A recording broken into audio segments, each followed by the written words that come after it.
Gracias al Señor, para mí los días lunes son días de bendición y días de victoria, ¿verdad? Como cualquier otro.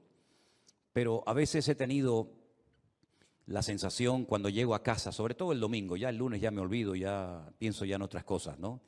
Que no dije todo lo que tenía que decir, ni fui capaz de compartir todo lo que yo a nivel personal, en mi estudio de la palabra cada día, saqué de esta porción o de cualquier otra, ¿no?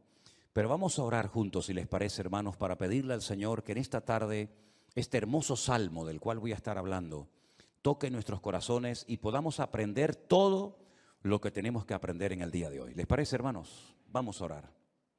Señor, muchas gracias, Padre, porque cada vez que abrimos tu palabra, nuestro corazón se llena de gozo y de expectativa por lo que tú nos enseñarás, por lo que tú nos hablarás a través de ella.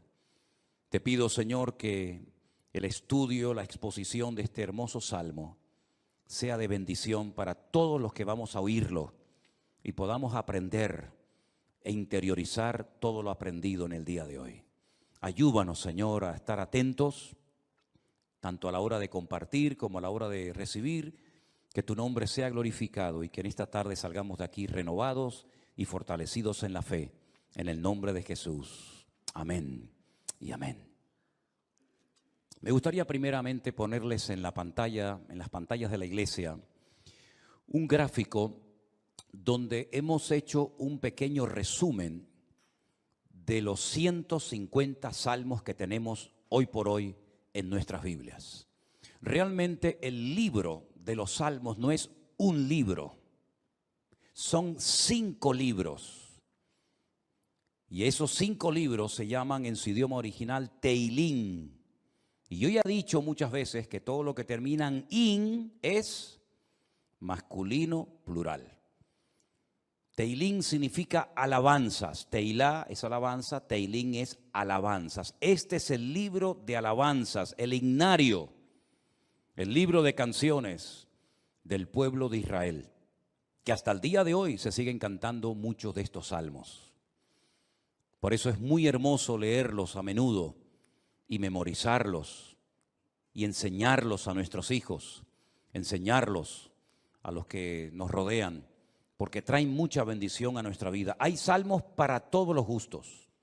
Hay salmos 100% mesiánicos, es decir, salmos que apuntan a la vida del Señor Jesucristo. Por ejemplo, un salmo que describe los sufrimientos de Cristo en la cruz, el 22.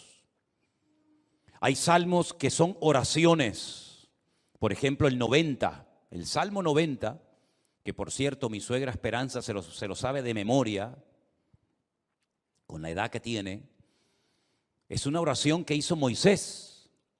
Y esa oración de Moisés la tenemos en la Biblia, ¿verdad? Señor, tú has sido nuestro refugio de generación en generación, antes que los montes nacieran y fueran formados la tierra, ¿verdad? Ese es el Salmo 90. Tenemos el más extenso, el capítulo más extenso de la Biblia, el 119, el que todos ustedes ya saben de memoria, ¿verdad? El más pequeñito, el 117, que es la letra de una antigua canción que cuando yo me convertí se cantaba mucho esa alabanza, pero ya como que se ha olvidado. Alabad al Señor, naciones todas, pueblos todos, alabadle, alabadle, bendecid su nombre, ¿verdad? Tenemos el famoso Salmo 133. Mirad cuán bueno y cuán delicioso es habitar los hermanos juntos en armonía. Tenemos salmos proféticos, salmos que son quejidos, lamentos, ¿verdad? Tenemos la oración de los ancianos, la petición, el salmo de los ancianos, el salmo de las personas que ya han pasado a otra etapa de la vida. Es un salmo precioso también. Pero todos esos salmos se fueron recopilando a lo largo de la historia en diferentes periodos. Y ahí les he puesto un gráfico en las pantallas de la iglesia para que ustedes vean el proceso que experimentaron los salmos hasta poder recopilar los 150 y tenerlos en nuestras Biblias. Por ejemplo, los primeros 41 salmos, del 1 al 41, se recopilaron, no significa que se escribieron, pero que se recopilaron en la época del rey David. porque hay algunos de esos salmos que son antes de la época del rey David. Por ejemplo, el que le cité a continuación, el 90, que es de la época de Moisés. Pero esos 41 primeros salmos se recopilaron, se reunieron y posteriormente se añadieron al libro de los salmos en la época del rey David. Otros salmos, por ejemplo, del 42 al 72 y del 73 al 89, se recopilaron en los tiempos de esos dos grandes reyes de Judá, los reyes del sur. Estos dos reyes fueron extraordinarios, Ezequías y Josías. Ezequías fue aquel rey que decidió meter el agua por debajo de Jerusalén para que si fuera sitiada, si los enemigos atacaban Jerusalén, no les cortaran el suministro de agua y se murieran de sed, esperando fuera los enemigos que Israel se rindiera. Todavía ese túnel subterráneo, esos túneles, mejor dicho, porque son varios, que llevan el agua por debajo de Jerusalén, todavía hoy en día se pueden visitar. Son los túneles que conectan la antigua ciudad de Jerusalén con el famoso estanque de Siloé. Y uno de ellos todavía recoge agua de lluvia y se puede pasar por él, incluso mojándose, el otro no. Y el rey Josías fue un rey muy utilizado, un hombre, un instrumento tremendo en las manos del Señor. Fue aquel rey que cuando le dijeron hemos descubierto el libro de la Torá, el libro de la ley en el templo que estaba abandonado, hace una serie de reformas extraordinarias que hacía muchísimo tiempo que Israel las necesitaba. Luego tenemos, por ejemplo, del Salmo 90 al Salmo 106 y también del 107 al último, al 150, tenemos esos salmos que se recopilaron en el tiempo de Esdras, el sacerdote, y de Nehemías, aquel copero, ¿se acuerdan? Que vivían en el palacio del rey y que es el instrumento que Dios utiliza para la restauración física, la restauración de los muros y también del templo de Jerusalén. Y Esdras fue el instrumento para la restauración espiritual del pueblo. Porque una cosa es que tú seas restaurado en tu economía, en lo natural, sea economía, sea salud, sea familia, que está bien, Dios también está interesado en restaurar esas áreas de tu vida. Y otra cosa muy distinta es la restauración espiritual de una vida. Tú puedes ser restaurado, digamos, en tu economía, pero no significa de que hayas sido restaurado en lo espiritual. Y si quieren ver un ejemplo claro de lo que estoy diciendo, vayan, por ejemplo, al famoso libro de Ezequiel, en el capítulo 37, cuando el Señor le dice a Ezequiel, ven que te voy a enseñar algo, y lo lleva al cementerio más antiguo del mundo, que está al este de Jerusalén, en el Monte de los Olivos, cementerio que tiene más de 3.000 años, que se puede visitar hoy en día, que se conoce, bueno, el nombre que le dan los judíos hoy en día es el Bet Hayim, que es la casa de los vivos, pero realmente era el valle de los huesos secos, porque es un valle lleno de huesos, un valle lleno de muertos. Y el Señor, estando él en Babilonia, le muestra ese valle, ese cementerio, y le dicen, ¿tú crees que estos huesos vivirán? ¿Tú crees que volverán a la vida estos huesos secos en gran manera, que en algunos casos hay años y años que están ahí enterrados? Y el profeta Ezequiel le dice al Señor, yo no sé, Señor, lo que va a pasar con estos huesos, con estos muertos. Y el Señor le dice, predícales, profetízales a los huesos. Y dice que mientras les predicaba, comenzaron a levantarse esos huesos y se formaron cuerpos humanos, seres humanos, con piel, con tendones, con miembros, con cuerpos. Pero dice que eran como muertos vivientes, les faltaba el espíritu. No se movían, estaban ahí quietos como zombies. Y el Señor les dice, les falta el espíritu, profetiza, habla para que el espíritu entre en ellos. Y al final del capítulo 37, el Señor le explica al profeta Ezequiel lo que significa esa visión y le dice, esta es la casa de Israel. Estos son los hijos de Israel, que van a experimentar un resurgir como pueblo, como nación, una restauración nacional, que en los tiempos de Ezequiel era impensable, pero que nosotros sabemos que se ha producido en el siglo XX, en mayo de 1948, los huesos secos, esparcidos por todas las naciones de la tierra, se levantaron en un solo día como pueblo, y ahí están, con su himno, con su bandera, con su tierra, con su capital, pero la restauración espiritual aún no se ha producido. Todavía falta la restauración más importante del pueblo de Israel y es la restauración espiritual que se va a producir cuando ellos reconozcan a Yeshua HaMashiach como el verdadero Mesías, Mesías que traspasaron, Mesías que rechazaron, pero que verán algún día que era el verdadero Mesías. En los Salmos encontramos mucha información acerca de la restauración nacional y espiritual del pueblo de Israel.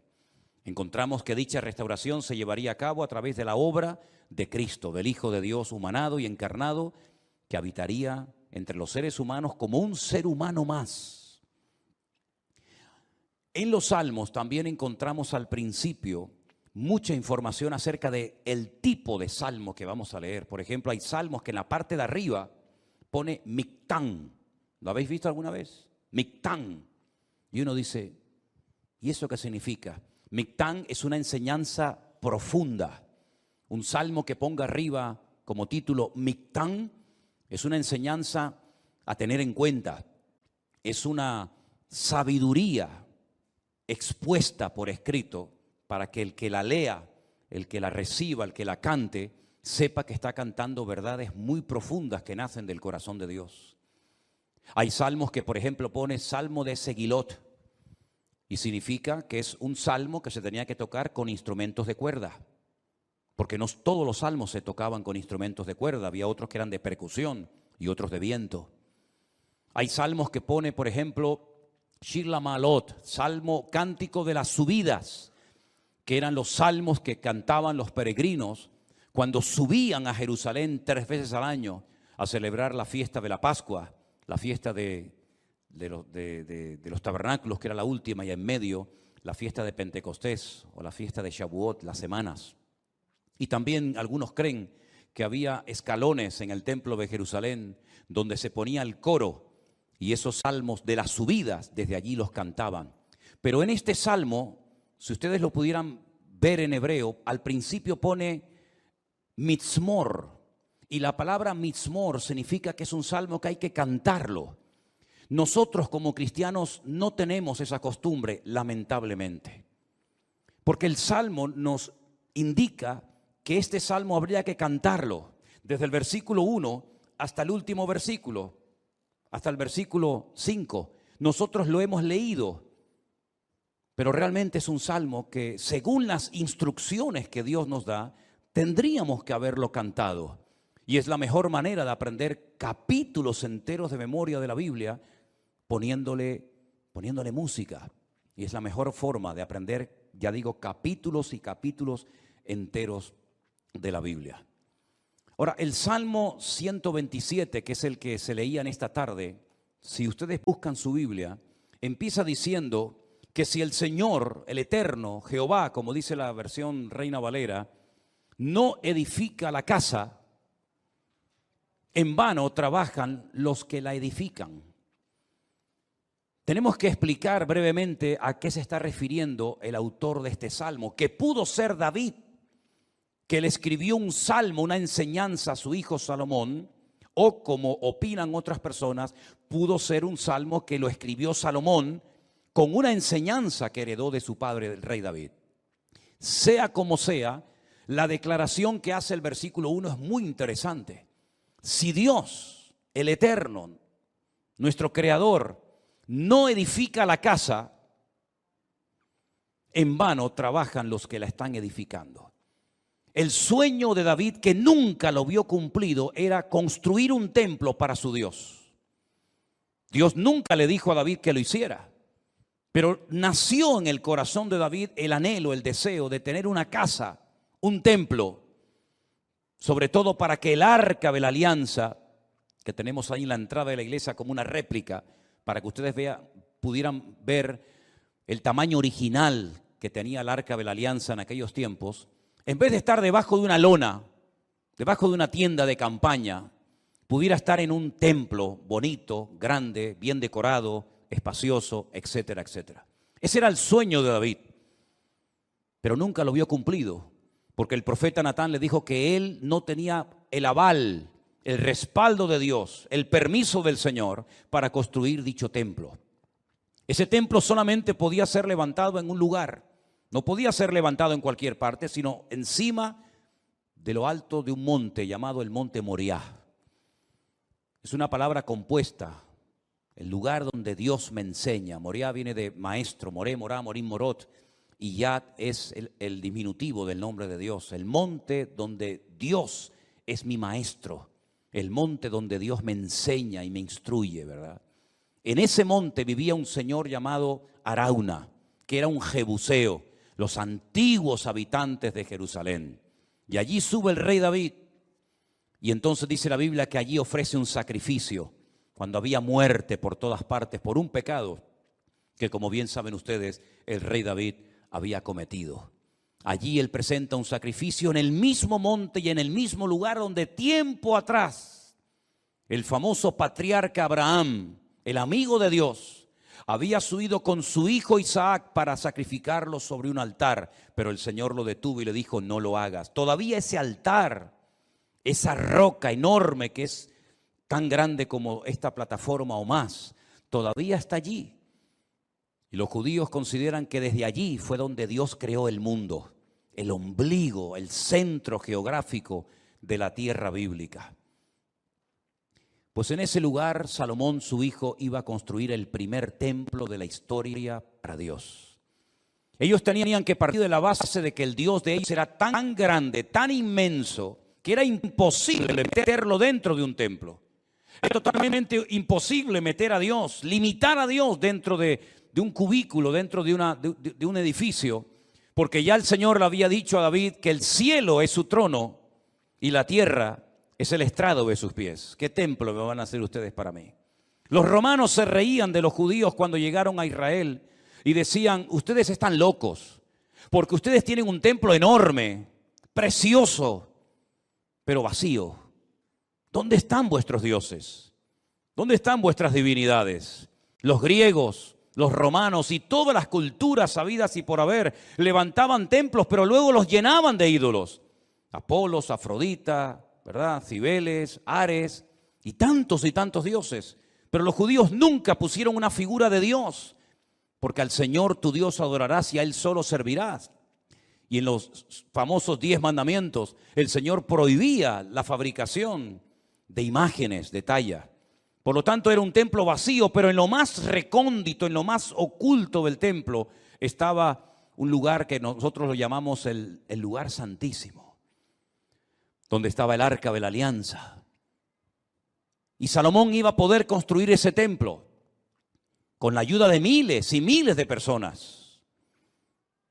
Y podía estar tranquilo de que nadie le iba a atacar, porque su padre había estado durante años sometiendo a todas las naciones vecinas para que su hijo, en tiempos de paz y de prosperidad, pudiera construir el templo de Jerusalén. Lo tenía todo. El padre le dio los planos. El padre le escribió 77 letras de canciones que las tenemos en la Biblia, los famosos salmos de David, para que pudieran cantar. Inventó instrumentos musicales, le dio oro, piedras preciosas, madera, plata, bronce, lo tenía absolutamente todo. Y además Salomón hizo un pacto con el faraón, que eran expertos en aquella época en la fabricación de megaestructuras, porque los judíos nunca habían hecho un edificio tan grande, y mucho menos para Dios. Cómo levantar aquellas piedras, subirlas a aquel monte, colocarlas una encima de la otra, aquellas columnas, más de 70 columnas exactamente, de una pieza, cómo iban a levantarlas, ponerlas a nivel para que aquella casa no se cayera. El templo no tenía arcos, como lo inventaron los romanos, por eso los arcos le han permitido a las fabricaciones y a la arquitectura romana permanecer hasta el día de hoy, pero eran columnas y era muy difícil poner aquello en pie. Hay, por ejemplo, en la ciudad de Jerusalén, en un lugar donde yo he llevado a algunos hermanos alguna vez, una columna entera que es como de aquí al fondo de la pared, que se quebró y allí la dejaron, y han pasado 2000 años y todavía aquella columna sigue allí. Él hizo un pacto con el faraón, se casó con su hija, hizo un pacto de no agresión. De hecho, su hija se murió en Jerusalén y ahí en el torrente de Cedrón hay una pirámide pequeñita, recordando que allí está enterrada una mujer de origen egipcio, porque ella murió en Jerusalén. Y el faraón le ayudó a construir aquel hermoso templo. Pero Salomón sabía perfectamente que él podía tener el oro, la plata, los albañiles, los carpinteros, los canteros, absolutamente todo. Incluso había naciones que todos los años le traían, curiosamente, 666 talentos de oro. Multiplique 666 por 45, era una barbaridad de kilos de oro para ayudarle. Venían personas de todos los continentes de la tierra, unos le traían marfil, otros le traían diamantes, otros le traían de todo.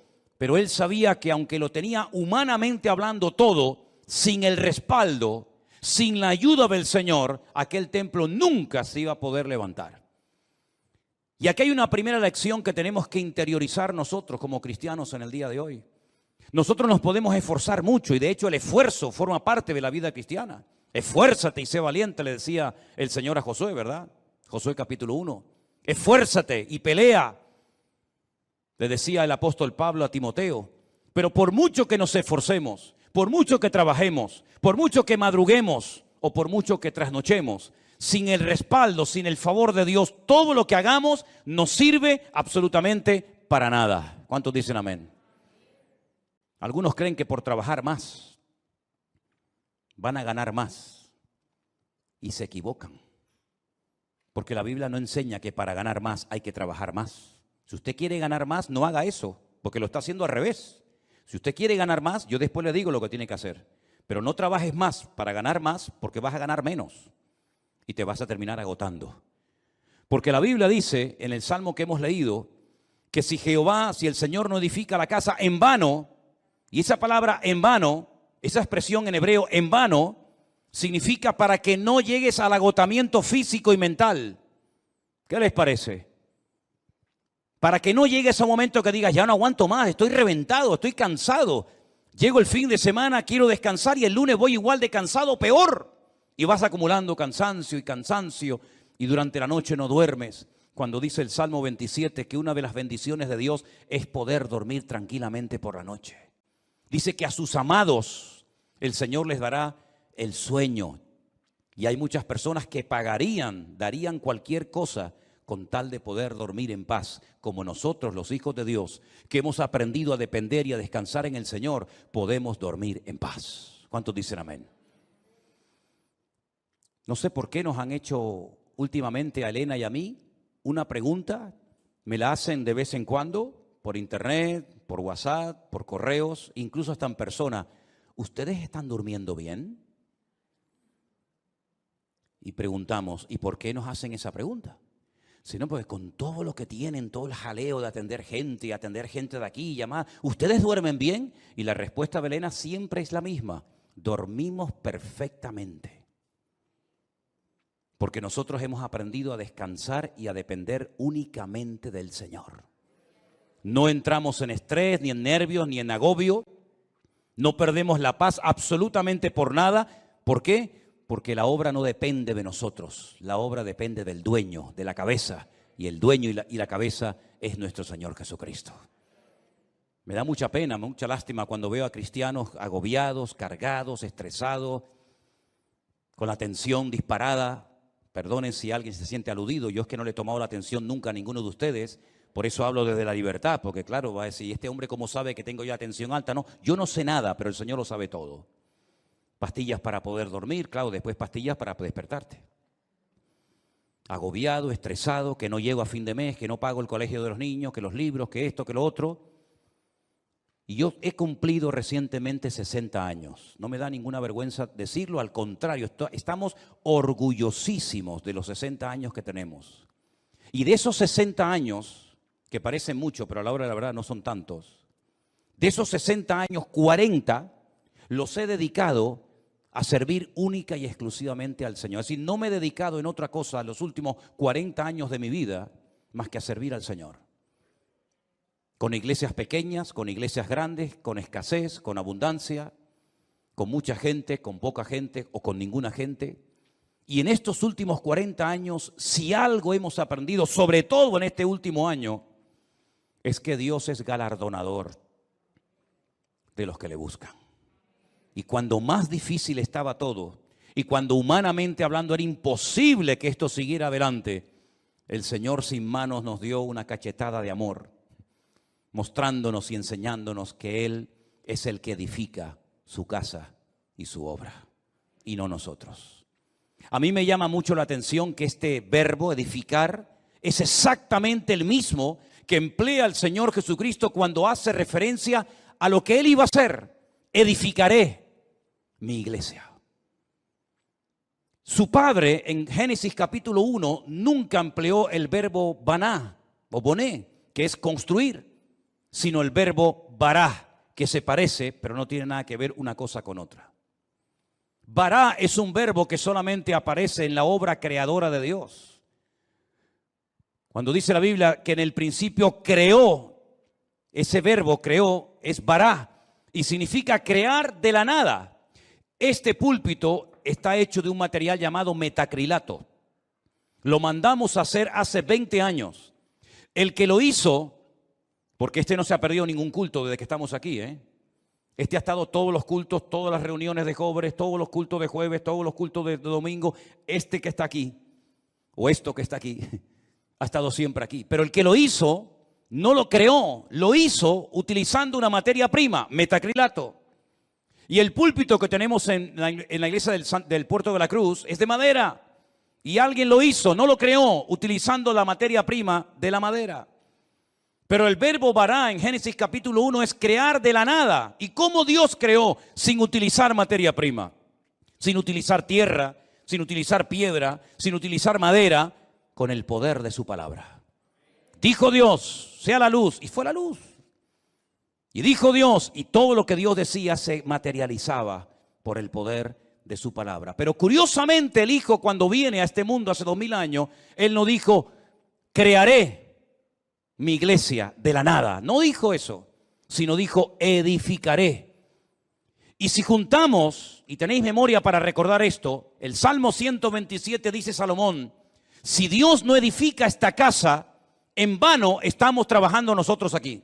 Estamos perdiendo el tiempo, nos estamos desgastando, vamos a llegar a la extenuación, al agotamiento, si Dios no respalda esta obra. Porque Él sabía que esa obra no dependía de sus obreros, de su sabiduría, que era mucha y la tenía, de su dinero, que era mucho y lo tenía. Él sabía que aquella casa no era una casa particular, no era una sinagoga, no era un colegio, era la casa de Dios. Y la casa de Dios solamente se podía utilizar esa palabra, esa expresión para hacer referencia al templo.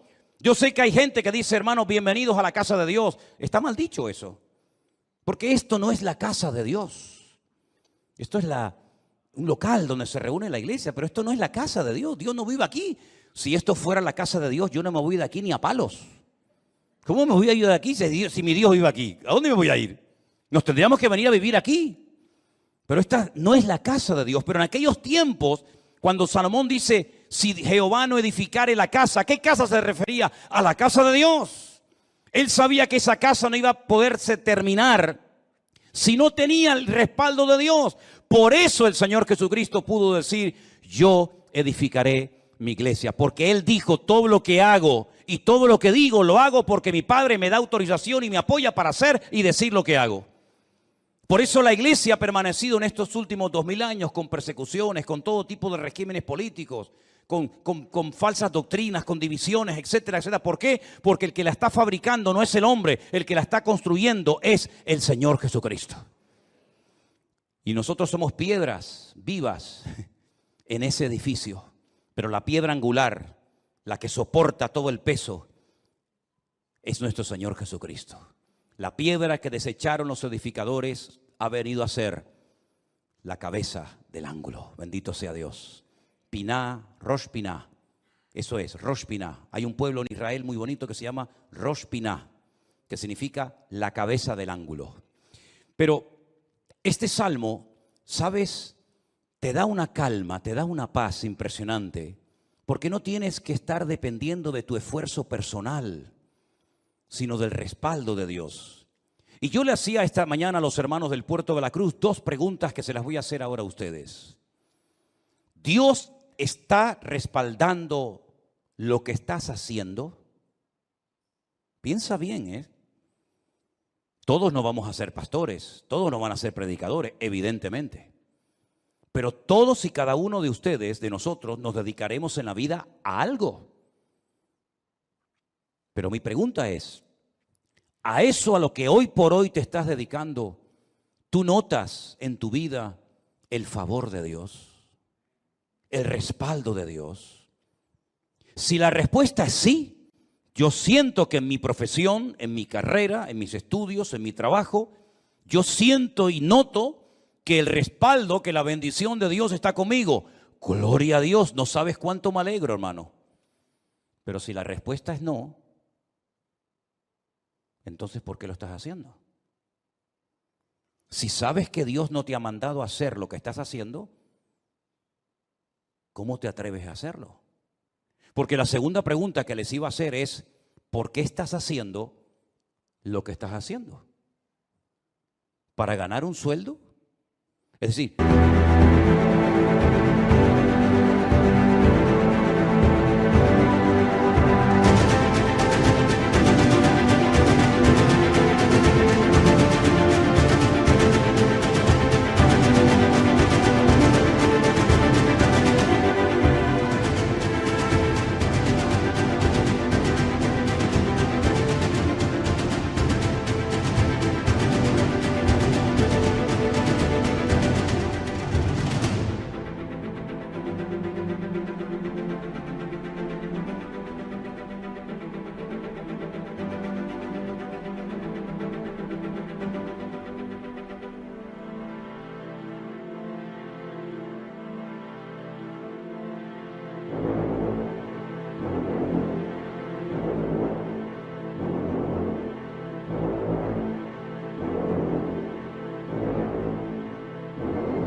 ¿tú sabes que no estás haciendo lo que Dios quiere? Esa no es la voluntad perfecta de Dios para tu vida, pero igualmente lo haces porque a final de mes un señor te pone un sobre con un dinero para poder cubrir tus necesidades. ¿Así es como tú te has montado tu vida cristiana? ¿Te ves haciendo lo que estás haciendo tus próximos 10 años, 20 años de tu vida? ¿Ese es el futuro de tu vida? Dedicarte a lo que estás haciendo. Si es la voluntad de Dios, gloria a Dios, siga adelante. Pero como la vida es tan corta y cuando te des cuenta pasó, ¿cómo hay creyentes que se han dedicado toda la vida a hacer lo que saben que no era la voluntad de Dios perfecta para ellos, pero al fin y al cabo lo hacían para al final de mes recibir un sobrecito con un hueso que te daba un señor que le sobraba de todo, que a veces no te pagaba lo que tú merecías por haber trabajado tanto, pero dependías de él hasta para poder poner un poco de gasolina a tu coche o comprar una compra, hacer una compra en un supermercado. Para eso murió el Hijo de Dios en una cruz, para que viviéramos como la gente del mundo sin marcar una diferencia y sin demostrarle al mundo que Dios nos enseñó a nosotros en su palabra un estilo de vida diferente. Yo te voy a confesar algo que probablemente es la primera vez en mi vida que voy a decir en público. Yo no sé si en algún momento, en alguna iglesia, en alguna predicación, desde los 19 años que estoy sirviendo al Señor, yo he dicho alguna vez esto que voy a decir ahora. Esto sería como dicen en televisión, esto es una primicia. ¿Tú sabes cuál era la preocupación, la gran pregunta que yo tenía en el tercer año de escuela bíblica, de seminario, cuando yo estaba a punto de salir? ¿Sabes cuál era mi pregunta? ¿De qué voy a vivir? Porque yo no quería volver a la casa de mis padres. Porque yo le había dicho a mi padre que el Señor me había llamado. Y cuando él me preguntaba, ¿de qué vas a vivir? No había iglesias por ninguna parte. Hoy en día hay iglesias por todas partes. Pero en aquellos años, hace 40 años, no había iglesias prácticamente por ninguna parte. Eran contadas con los dedos de una mano las iglesias que, por ejemplo, había en Tenerife. Muchas de las iglesias que ustedes conocen o han visitado, o a lo mejor han estado, no existían.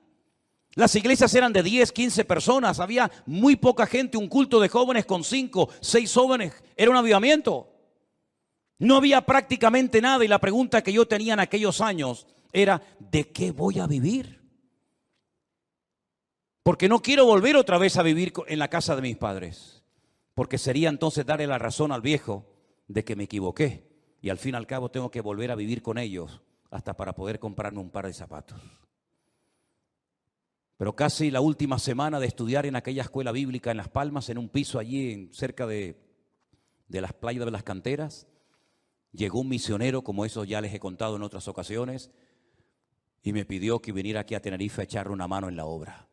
Y desde ese día, el 31 de mayo me gradué. Mayo tiene, desde el 1 de junio de 1981. ¿Qué día es hoy? ¿Cuál? 31 de octubre, fíjate. Desde el 1 de junio de 1981 hasta el 31 de octubre del 2021, yo no he hecho otra cosa en mi vida más que servir al Señor. Me pude casar, pudimos viajar, hemos fundado iglesias en algunos lugares y estamos disfrutando de la obra del Señor como nunca jamás en la vida habíamos soñado. Sabemos lo que es estar sentado en una cama con una libreta, con una calculadora, sacando los gastos del mes y diciendo, no llegamos, no llegamos, no llegamos. Pero también sabemos lo que es, el Señor es mi pastor y nada me faltará. Hemos aprendido a vivir en escasez como no te imaginas.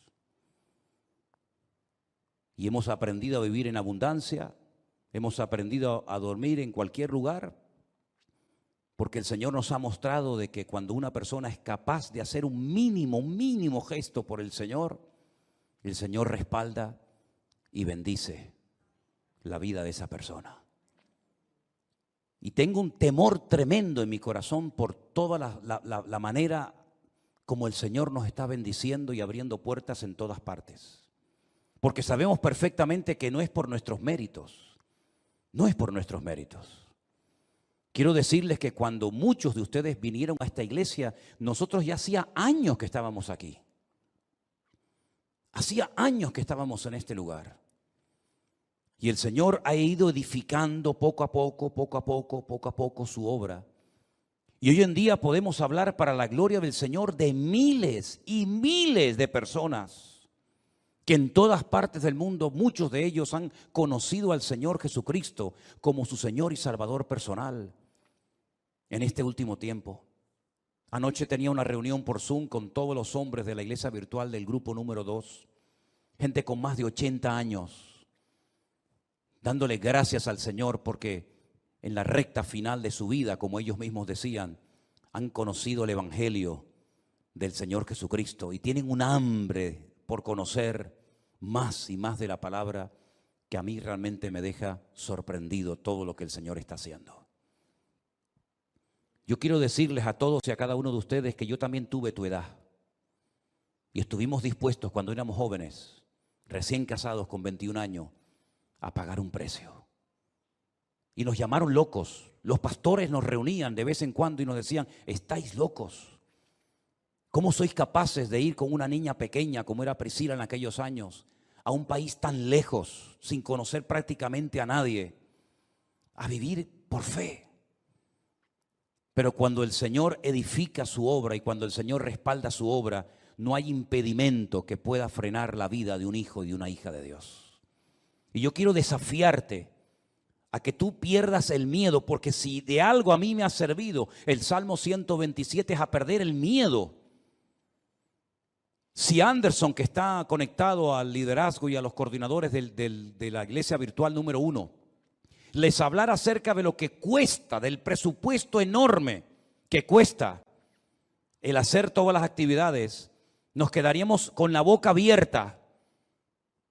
Pero el Señor ha suplido de una forma increíble, porque el Señor es galardonador de los que le buscan y cuando Él edifica la casa, no hay nada ni nadie que la pueda detener. Fíjate que en el Salmo 121, si te das cuenta, habla de la casa de Dios, es decir, lo principal, la obra de Dios, nada ni nadie la va a detener. Pero en segundo lugar, habla de la ciudad. Si Jehová no guardare la ciudad, en vano vela la guardia. Este versículo, cada vez que me tocaba a mí guardia, en el ejército y te daban todas las balas y la metralleta y el armamento para estar de guardia, yo siempre lo decía en alta voz: si el Señor no guardare la ciudad, en vano vela la guardia. Porque todo lo que hagamos, todo tu esfuerzo personal, y que conste, quiero dejar bien claro, por favor, hermano, que el Salmo 127 no es un salmo que apoya al perezoso, al vago, al negligente. No, no, al contrario. El esfuerzo forma parte de una vida cristiana normal. Pero todo nuestro esfuerzo, nuestro sudor, nuestro trabajo no sirve de nada si el Señor no respalda lo que estamos haciendo para Él. Absolutamente de nada. Luego es un golpe al ego del hombre. Porque la gloria no me la llevo yo. Yo he sido el que he edificado, como decía Salomón, Nabucodonosor, ¿se acuerdan? Yo fui el que levanté la gran Babilonia. Y al final tuvo 7 años viviendo en un monte como un animal para que el Señor pudiera arrancar de su corazón la arrogancia y el orgullo. Porque una persona arrogante, acomplejada u orgullosa no es digna de estar sirviendo al Señor. Una persona con orgullo, una persona que se le sube a la cabeza lo que tiene, lo que es o lo que hace, es una persona que no está capacitada para estar al frente de una obra. Por eso a mí me da alegría ver al hombre más sabio de la tierra, a uno de los hombres más ricos del mundo, como era Salomón, que cuando la reina de Saba vino y lo visitó, le dijo: lo que me contaron no es ni el 1% de lo que ven mis ojos. Que él reconozca que el éxito de aquella obra no estaba en él, sino estaba en su Dios. Y nosotros tenemos que aprender hoy más que nunca que tenemos que aprender a depender de Dios. Y eso hay que enseñárselo a nuestros hijos y hay que enseñárselo a los jóvenes de la iglesia para que nos demos cuenta de que en estos tiempos donde la economía está en crisis y donde el mundo irá, según la Biblia, de mal en peor, nosotros estemos preparados y sepamos adaptarnos a las circunstancias y no perder la paz ni el equilibrio, porque el Señor es nuestro Dios y estará con nosotros todos los días hasta el fin del mundo. Madrugar y trasnochar sin el respaldo de Dios no sirve absolutamente para nada. El Salmo 127 es un salmo donde el Señor nos muestra que cuando dependemos de Él podemos estar tranquilos. Y mire lo que dice: por demás es que os levantéis de madrugada y vayáis tarde a reposar, por demás. Y que comáis pan de dolores, pues que a su amado dará Dios el sueño. Y ahora yo te pregunto a ti, ¿y ustedes cómo duermen? ¿Dormiste bien anoche? ¿O estabas dando vueltas y vueltas y vueltas en tu cama sin poder conciliar el sueño? Una de las señales de que nuestra alma está alineada con Dios es que nuestro cuerpo y nuestra mente puede descansar tranquilamente durante la noche. Una mente atormentada sin la paz de Cristo, sin tener esa comunión con el Señor, es imposible que tu cerebro pueda descansar durante la noche y dormir tranquilo sabiendo en quién has confiado. Fíjate lo inútil que es rodearse de cosas o de personas para que te protejan y para que te ayuden cuando no está el Señor controlando tu vida, tu economía, tu matrimonio, tu ministerio, tu iglesia, etcétera, etcétera. Por mucha gente que te rodee, por muchos amigos que tengas, por mucha economía que tengas, no sirve absolutamente de nada. Y te voy a poner un ejemplo tremendamente gráfico para que veas lo inútil que es rodearse de personas creyendo y confiando en ellos en vez de confiar y descansar en las promesas del Señor. ¿Os acordáis de Saúl?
¿Sabéis quién era Saúl? Sí, ¿verdad? El primer rey de Israel. Estaba obsesionado con matar al rey David, o con el joven David. El rey en aquella época dormía en el centro del campamento. Se hacían círculos concéntricos de soldados alrededor del rey, de tal manera que si saltabas uno de esos círculos de protección, automáticamente en el segundo caías. Es como en las cárceles. ¿Veis que hay como un muro alambrado que si logras saltarlo, te encuentras a continuación otro y te quedas entre muro y muro, ¿verdad? En muchos bancos en la península, aquí en Canarias no se ve, pero en muchos bancos en la península tocas un timbre, te abren una puerta, entras, se cierra detrás de ti y la otra no se abre hasta que se cierre la anterior, para que así te quedes entre una y otra. El rey Saúl dormía rodeado de centenares de soldados y de su guardia personal en el centro del campamento.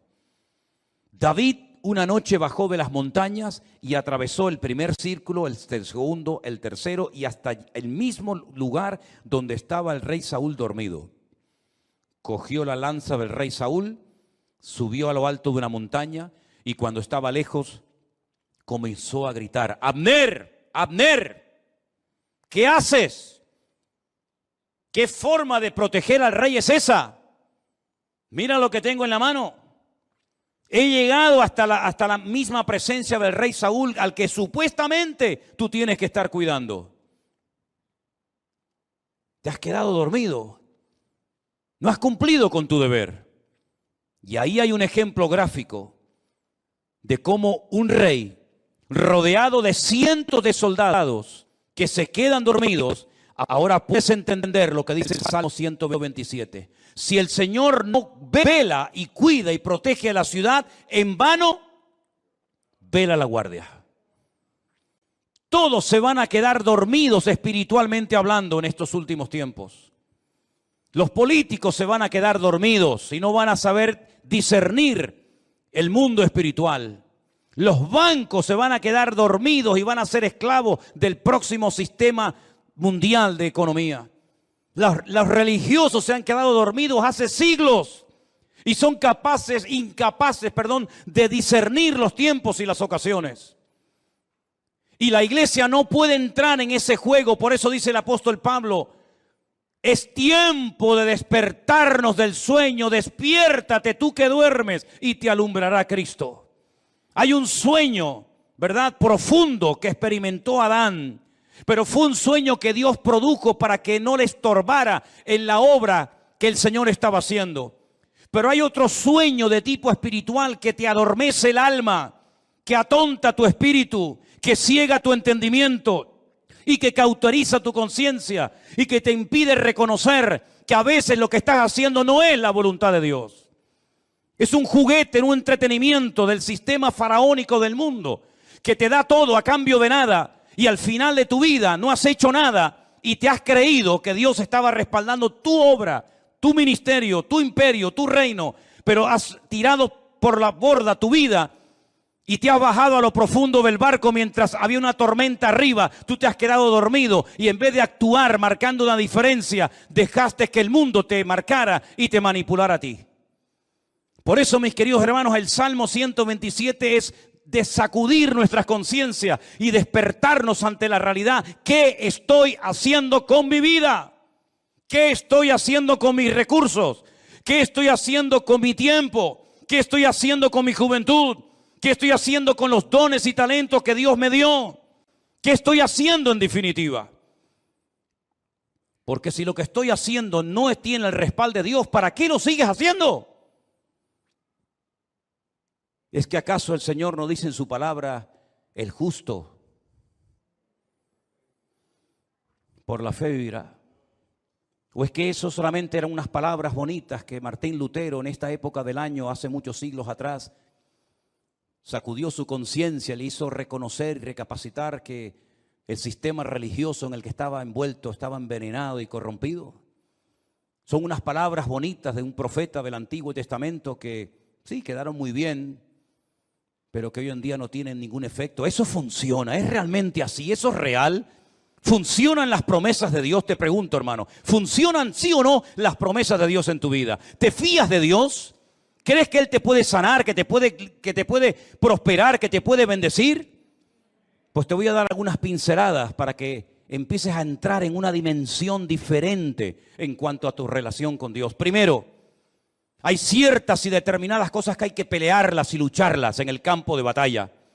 Goliat no se iba a ir por el hecho de que estaba frente a él el ejército de Israel. Al contrario, el ejército de Israel le atraía, porque la luz atrae a los mosquitos.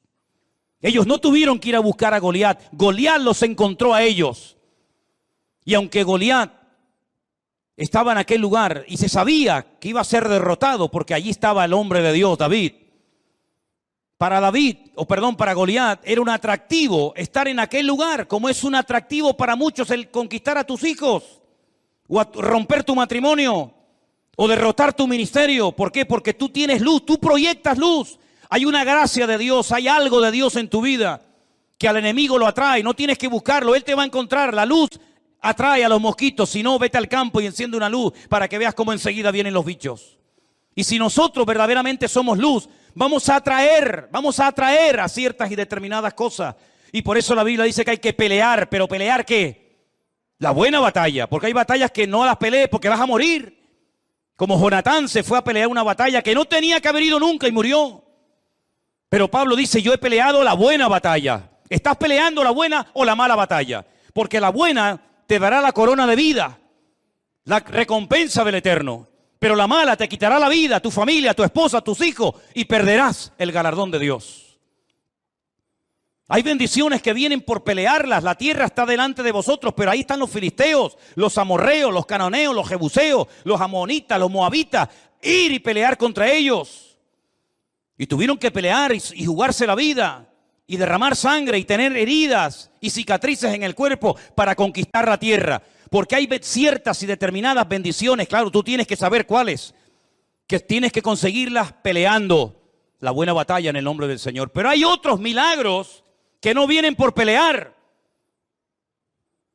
sino simplemente por decir gracias por esta situación que estoy atravesando en mi vida. Cuidado, no solamente es una palabra mágica, gracias y ya viene el milagro, no. Es una actitud, es una edificación interior de tu alma producida por la obra del Espíritu Santo en ti. Y cuando tu corazón no tiene quejas ni dudas, porque puedes decir, yo sé en quién he creído.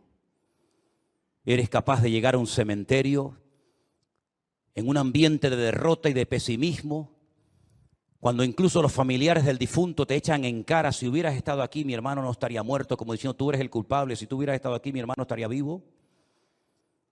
Y cuando te ponen todo tipo de impedimentos y de trabas diciendo no, deja las cosas como están, porque si movemos la piedra va a salir un olor terrible. Hace 4 días que ese hombre está ahí enterrado y esto va a ser terrible. Cuando tú tienes un corazón moldeado por la mano del eterno Dios, tú eres capaz de, ante la muerte, decir, Padre, yo te doy gracias porque sé que tú siempre me oyes.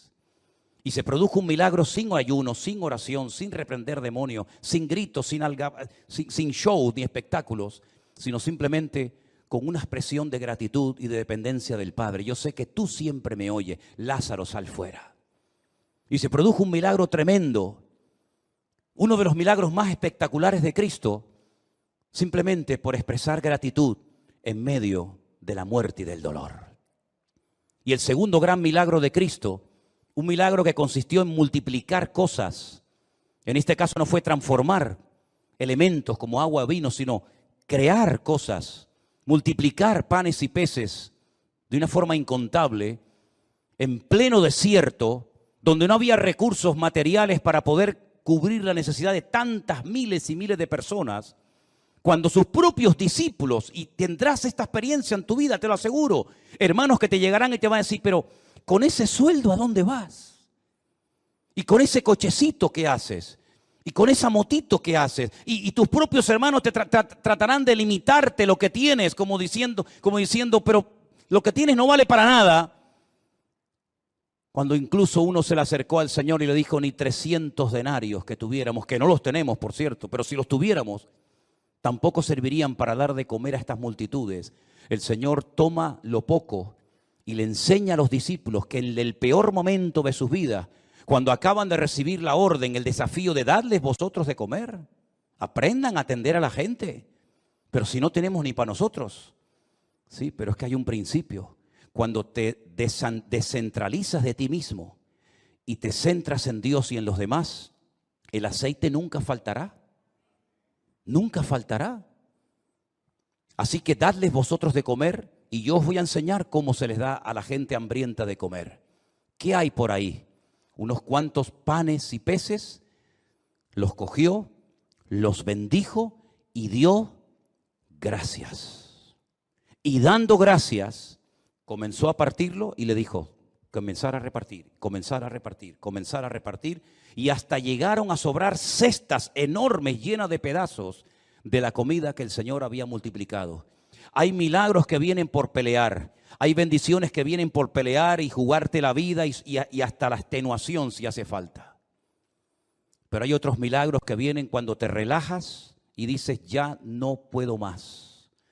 Pero te voy a dar gracias por mi hijo, por mi enfermedad, por mi escasez.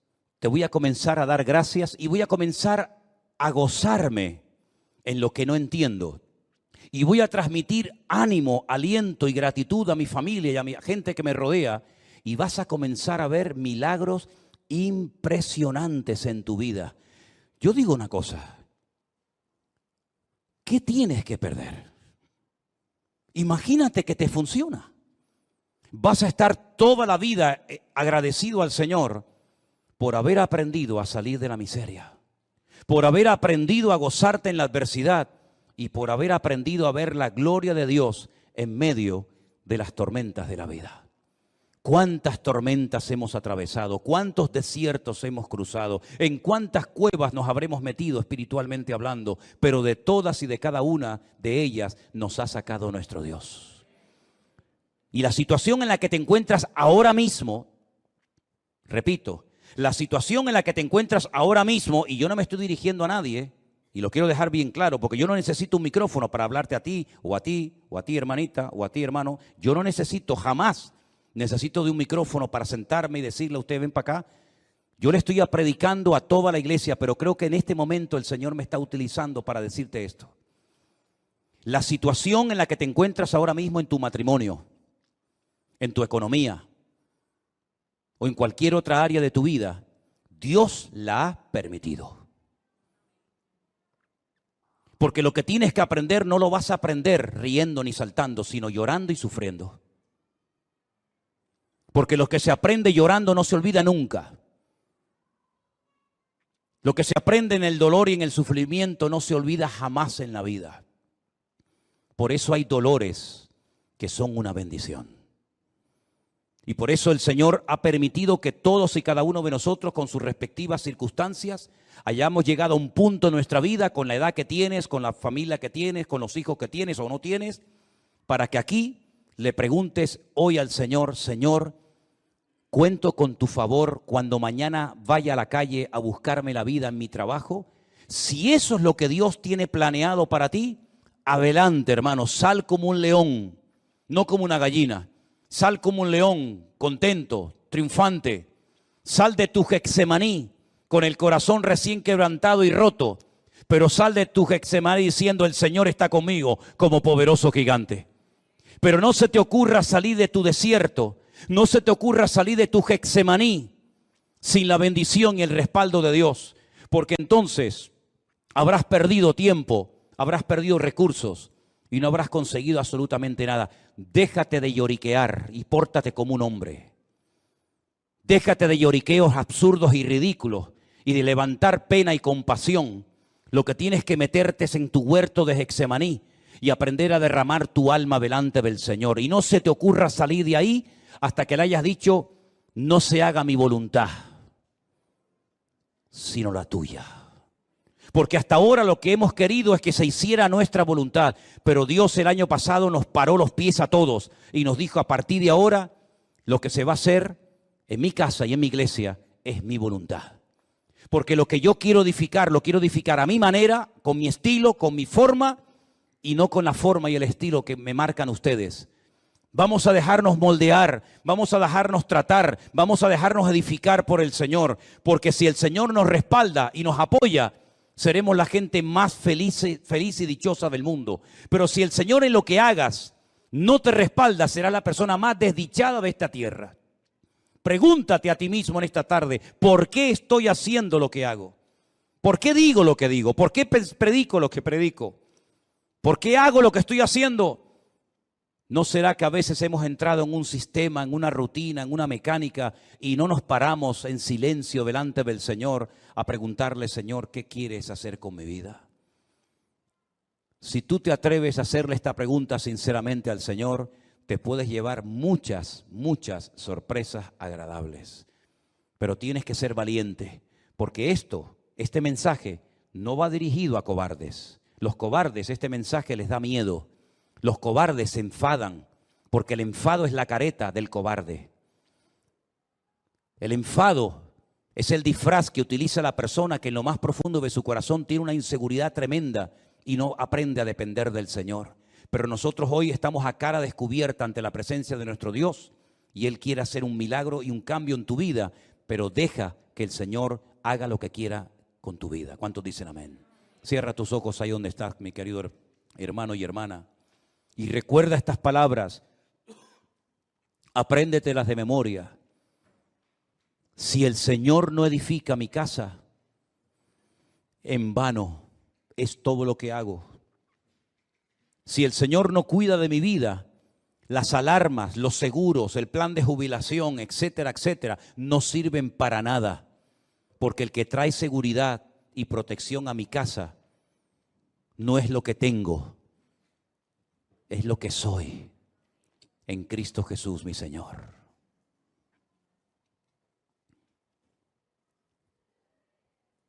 En esta tarde, Señor, hemos escuchado tu palabra atentamente y hemos reflexionado acerca de nuestra vida, de nuestra existencia.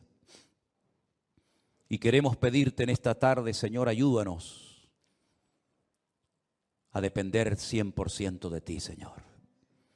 No confiamos ni creemos en nuestra experiencia, ni en nuestra fe, ni en nada, sino solamente en ti. Y por eso yo te ruego, Señor, que en esta tarde este salmo sea una base, un fundamento sobre la cual comencemos a trabajar y a edificar nuestra vida de hoy en adelante. Señor, edifica tu iglesia como tú quieras. Guarda tu iglesia como tú solamente lo sabes hacer. Y cuida de la vida de nuestros hijos, porque son las flechas, son las saetas que tú nos has dado para demostrarle al mundo que nuestra fe no muere con nosotros, sino que se la hemos traspasado también a nuestros hijos, a nuestra descendencia, para que tu nombre sea conocido en todas las naciones de la tierra. Guárdanos, Señor, en esta semana. Úsanos